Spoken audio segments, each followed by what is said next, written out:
But it is a start to a new year. And there's also another reason why I'm talking about walking, because as I said earlier, I don't want this show to feel like there is pressure around New Year and new beginnings. But at the same time, I think it's fair to say for 5th of January, back to school, back to work, it's a really lovely opportunity to refresh what our goals are.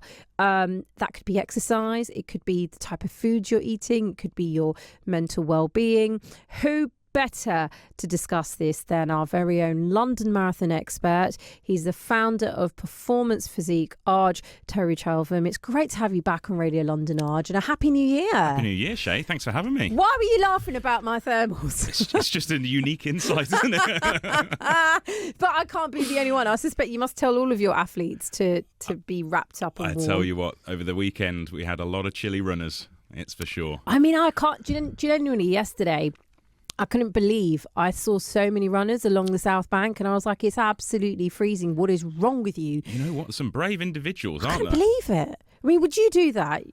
I'm very sensible, remember, Shay. Okay, yes, exactly. You just train the athletes. So you're at that point in your life Exactly. now, as opposed to doing the training, which is also good because I can relate to that. I'm somebody who likes to talk about the training and I never do it, but that's why you're here today, Arch. Absolutely, yeah. Totally. You know, every year we've had the great pleasure, and thank you again for agreeing to come back on Radio London. You always come up with the most important kind of areas to focus on, because let's be honest, we all know gym memberships this week have rocketed, as they do every year in January. Absolutely. What do you recommend? Is that what somebody... Let's paint a picture, Arj. Yep. If somebody who's never been to the gym, okay, in the last, let's say, 2 years, I'm adding myself into that hypothetical person, and then they decide, no, enough is enough, it's January, I'm going to put the work in. Should the first thing that they do be to sign up to a new gym membership? You know what? It's a really, really interesting area, and I'm going to sit right on the fence, because we know years and years of studies have shown that in this week, it actually happened on the 2nd of January. I witnessed this myself. We know that gym memberships skyrocket and attendance is absolutely overwhelmingly fantastic, which is great. We want people to be active. Yeah. However, we also know that the average term of that individual is 7 weeks. Really? Is that it? 7 weeks duration is the average membership for someone who joins in January. Okay. So great first step. Don't have any expectations for what you want to do in January, though. Okay. I always focus all of my work in February. So I love this. January is where you have loads of motivation. You get caught up in, maybe you've had some discussions over New Year's Eve or Christmas period. Oh, I'm going to run a half marathon. I'm going to try and lose 5 kilos, whatever it is. Yeah. And that's lovely. And we want to embrace that. We want to take as much as you possibly can. Just focus on being an individual that turns up 2 or 3 times a week to the gym or to their class or whatever it is, and just starts forming some nice habits. Nothing should feel challenging. Why not take all the positives, though? You get that feel-good sensation, don't you, when you've done something new? Absolutely. But February, that's when you then say, right, I'm comfortable. Okay. Now this is where I'm going to really lay down my goals for the year and how I'm going to work towards them. Interesting, because it straight away, you've just taken off, you've stripped away all that piles of pressure that you've been feeling. Because I mean, I remember when I used to do New Year's resolutions, I had sleepless nights. I was like, oh, when am I going to squeeze this in? When am I going to do this? When am I going to do that? Because I've said I'm going to do it. I need to do it. And then that's, 3 or 4 weeks into it, I would completely fall flat on my face. And it just didn't work. Yeah. So let's delve into this then, because you've come with quite an array of, areas that you wanted to talk about today. How can we create goals that we actually stick to? Yeah, so I think one of the things which stood out most for me actually came from one of my clients just a few weeks ago. She's trained with me for years. She's mid-60s. She still bangs out like 60 press-ups in a session. Oh, stop it. She's That's awesome. Amazing. She's incredible. And she turned around to me and she said, look, I need a little bit of a push going into 2026. I'm retired now. I want a little bit of structure. Mm-hmm. I'm not bringing resolutions. I'm bringing a revolution. Oh, I know. I love this. I'm not bringing resolutions. I'm bringing a revolution. Yes. Wow. So she was like, you can break these resolutions. Historically, I've broken a resolution. But she goes, if you look down the path of the revolution, The revolution has always won. And I loved it. So I bought into this. I told her I'm going to steal this for marketing. Yes. Thank you to... It's Karen. Karen, well done. I think this is something that actually is going to resonate with many Londoners. It really will. So the first thing that you're trying to do is just set out what we call process goals. You might have an end goal. Okay. I'm going to type here. Go for it. So I often do this. What do we mean by... Because I quite like the way you're doing this. You're always great at this. You're breaking it down. So you want process goals that then end at the kind of ultimate goal. Yeah. So you might... It's easy, isn't it, to have an end goal and say, right, I want to lose 10 kilos or I want to run this distance, whatever it is. Okay. Fantastic. Have that further down the line. But how you're going to get there is a series of process goals. Okay. And for those who maybe your hypothetical person who's been inactive for 2 years, process goals are going to be the saving grace. Right. This is where you say, at this period of time or at this moment or when I make a cup of tea, I'm going to do 10 squats. Or every time when I brush my teeth, I'm going to make sure I just do 2 stretches that I enjoy. It's a series of process goals which are going to add up and accumulate to becoming a more regularly active individual. Love it. And then you take that step and then suddenly you're running an Ironman. I mean, okay, let's calm down here. So I don't know if I could do that, but I do like what you're saying about the small baby steps, the process goals, because we can all do that. I mean, the team look at me now, they know the amount of cups of tea I have in a day. And yes, it's wasted time in the kitchen where I'm stood waiting for the kettle to boil. So what you're saying is any of those moments that you can, whether it's to add a push-up or a stretch or something. Anything active. And it doesn't necessarily mean that it has to be attached to consuming something. It can be just an act that will help you build a little bit of a habit. So very often one of the most popular things is you get out of bed and someone does a stretch. Okay, cool. You're going to do a stretch, and why not just do 2 press-ups today? I mean, I can't even do one. Can That's you fine. actually talk us through the right way to do a press up? Yeah, I will try my Because I best. genuinely think many of us don't know. I certainly don't know. I always feel very floppy, and whenever I do a press up, it leaves me feeling really weak. So I always think, why am I putting myself through this? Yeah. That's really understandable, and there is a reason for that as well. In women, women have a less amount of innate musculature, so you already have a disadvantage going into it. Sure. So then you lose your motivation, because a lot of women say a pull up and a press up are key. So the first things to do is you're not needing to do the complete repetition. And you don't need to put your knees down to do your press up either. Okay. Get yourself hands on the floor, toes on the floor, and try to create a straight line. So you're doing effectively a press up position plank. It's a plank. That's basically what you're doing to start with. Start with a few of those. Excellent if you can maintain a straight line. The next thing is look at where your hands are. Right. They should be just roughly in line with your shoulders or slightly wider than your shoulders. Yeah. If they're really, really wide, it's too difficult, really. And if it's really, really narrow, it's going to be too difficult. Find that happy medium in the middle, and then just look back at your elbows. Are your elbows flaring outwards, or are they going at 45 degrees? Mm-hmm. You want to do it at 45 degrees. That keeps everything healthy.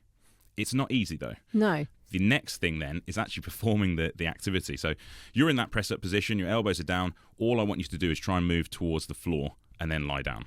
You don't need to push back up. Because I hate the pushing up. Why is no one... You are literally blowing my mind, Arj. Why has no one told us this before? And I really respect the fact that you have acknowledged that a woman's biology is different to a man. Like I genuinely, I genuinely feel as a woman, there's just certain things that I think I could probably do, as great as my husband, but it's just different, It is just different. One part of it, for a lot of us women, we're top heavy. We have breasts. Yeah. And I often find, and I'm going to be very blunt about it, sometimes when you do speak to some trainers, they don't take that into account. If you are a woman in your 40s, if you've been breastfeeding, if you have had not really done a lot of training, especially upper body strength training, to then say to a woman, okay, do 10 press ups, whoa, it just doesn't, it feels alien, is what I'm saying.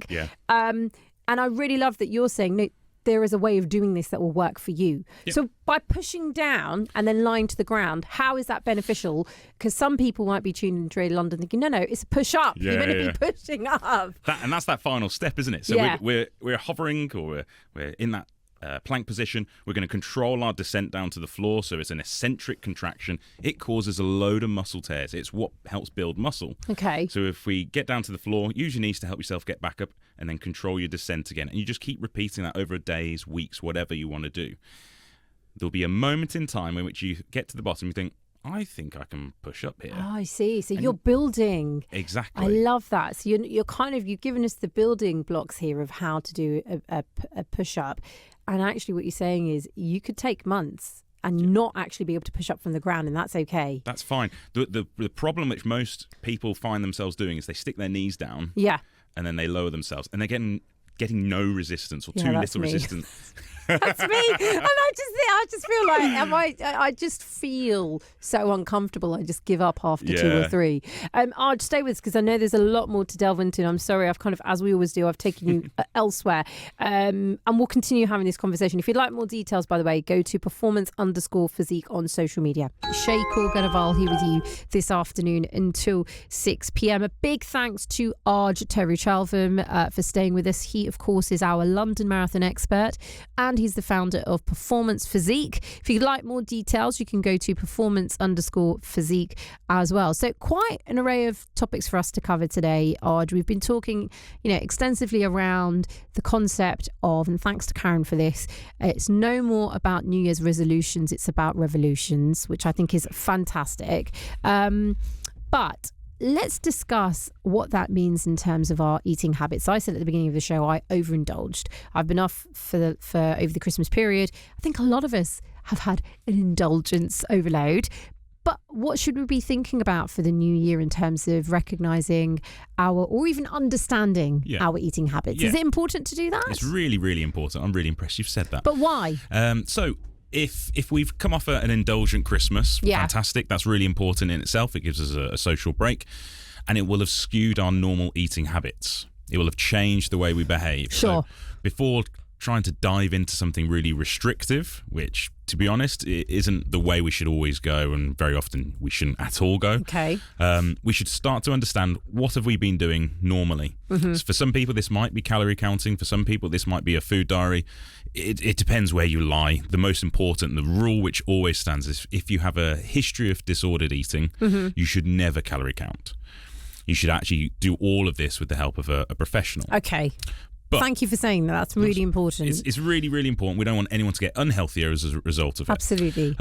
So we need to look at what we're currently eating, and just by doing that, just by paying a little bit more conscious attention, we're actually going to start improving our eating habits. Because deep down, we all know that the fact I had half a box of Celebrations on Sunday evening probably wasn't going to help me. Yeah, with me it's Ferrero Rocher, of course. Other chocolates are available. I literally, when I open a box, it's like, firstly, I'm not sharing it. And secondly, understand that's going to be finished.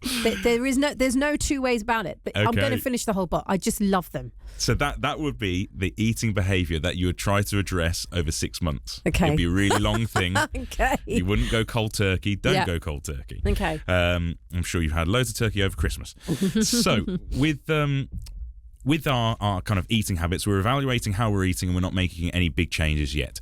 Then you start to think, okay, what are the things I can make some really easy wins with? Okay. And those easy wins are probably going to lie around sauces, the things we cook. So we know if we're cooking in lots of oil, that's just going to be additional calories that we can reduce slightly. We don't have to avoid oil, but we're just reducing it slightly.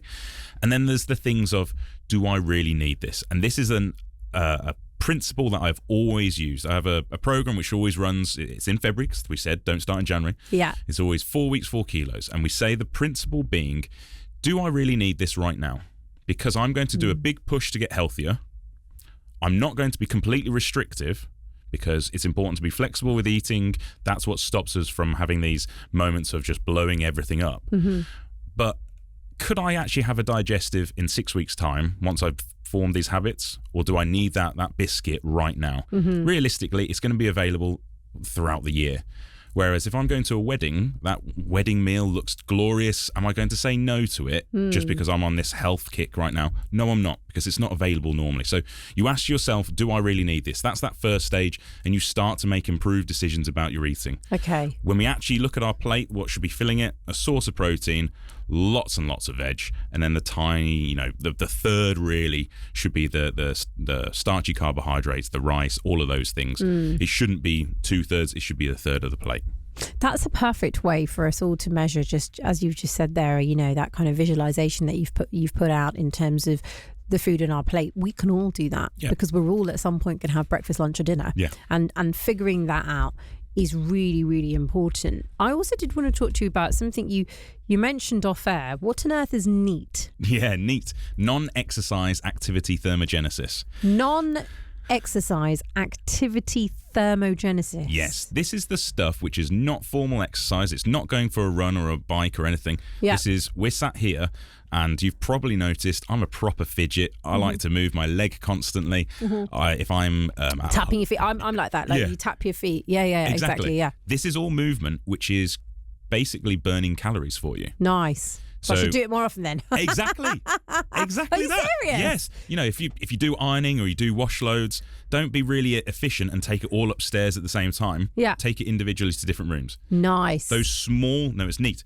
Yes, Sorry, I couldn't help myself. I like that. So if you do those small little things constantly throughout your day, you're actually burning more calories than you would in most ordinary gym sessions. This is fantastic because what you're saying is the importance of these informal movements that actually add up. Really it all adds up. And we all have to do the dishes, have to do laundry, you know, the basic things that make any house, any home function. But actually taking more conscious time, is that what you're saying definitely. with it? Means that you're adding up with your activity. Just don't be so efficient. I watered all the houseplants on the weekend. Yeah. I could have taken multiple at a time. Instead I took 2 at a time. I see. Yeah, exactly. Because you're walking back and forth, aren't you?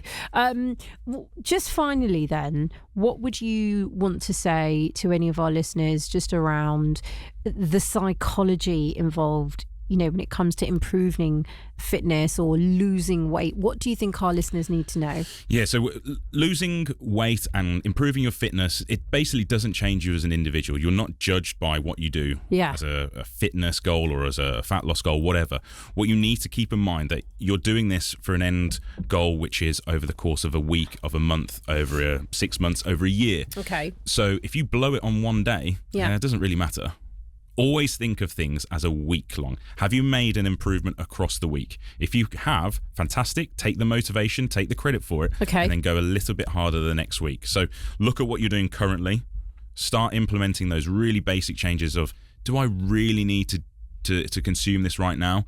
And then also, when it's cold outside, you said earlier, and you're thinking, I could just avoid doing the one-stop walk. I'll jump on the tube. Yeah.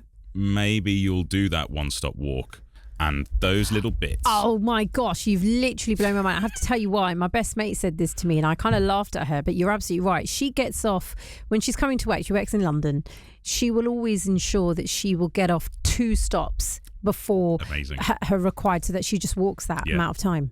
You feel so good for it. True. You really do. You can feel cold in this weather, but I don't actually mind it. It's when it's raining. I don't want to be out walking the streets of London. Because I am so prone to slipping up and tripping up. It's just, that's who I am. But you are right. There's nothing quite like having a nice brisk walk in this chilly weather, and you come into the office, you get to work, you get home, and you feel good about what you've done. Absolutely. And that's what I'm taking away from our conversation just finally, Arjis.